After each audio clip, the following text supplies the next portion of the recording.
Hey y'all, it's Tim Miller from the Bulwark. We have the first campaign video out from the Kamala Harris for President team. I want to break it down for you. So let's step back. What's she trying to do here first before I show you the video? This is not a campaign ad that's run in a swing state.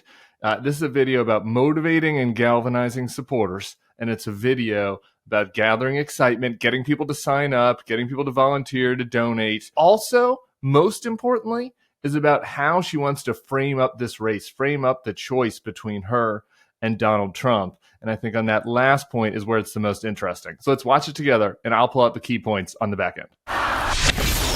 In this election, we each face a question. What kind of country do we want to live in?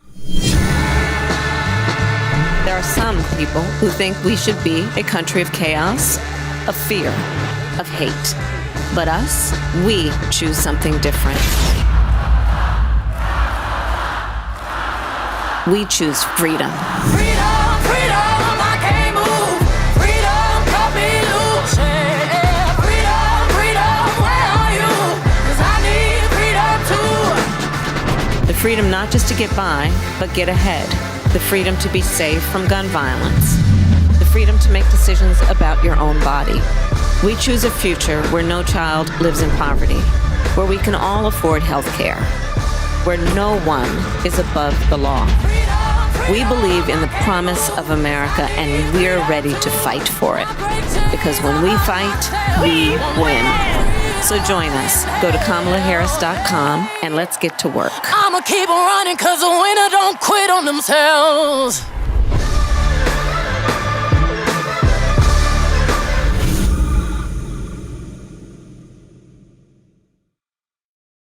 So for starters, the music is obviously Beyonce's Freedom, featuring Kendrick Lamar. We love Beyonce. We love Kendrick. And, it is a generational message there. There's a subtle generational contrast. Maybe not that subtle. But I think more importantly is which song it is and this question of freedom. Not to get too dorky for you for a second, there's a liberal professor out of Berkeley that wrote this book called Whose Freedom? And it's about how the right had always kind of used this term freedom to talk about, freedom from the government, don't tread on me, and how the left should take back that concept of freedom by reframing it in a different way. Freedom to go to school without being worried that you're going to get shot up by a mass shooter. Freedom, obviously, in the case of abortion, to make decisions over your own body. Freedom to be able to grow up and thrive in a world, where that there's a social safety net for you, right? Like this question of what is freedom really, and how can the left readopt that and use it as a North Star for their messaging as well, and not just kind of cede that ground to the Republicans. That is what Kamala does in this first video. She's like, we are taking freedom back.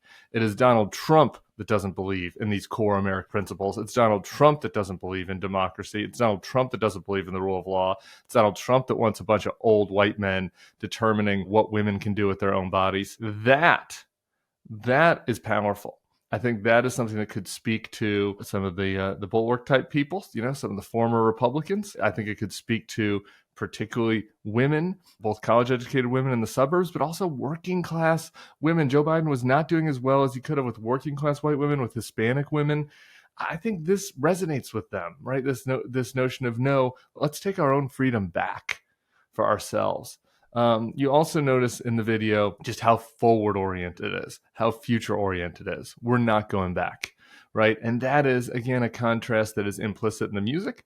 It is implicit in just Kamala Harris herself being the first potentially woman president, being a Black woman, a mixed-race woman. But it's also explicit in the language that they are using in a way that Joe Biden's campaign either wouldn't or couldn't, because of the nature of his candidate. So I think it's a very interesting opening ad. We'll be monitoring everything that's coming out from both campaigns on the paid advertising side, because these early ads will tell us a lot about how each campaign is thinking about this reformed race with Kamala Harris on top of the Democratic ticket. All right, so keep on coming back to here. Subscribe to the feed. Tell your friends. We'll see you soon.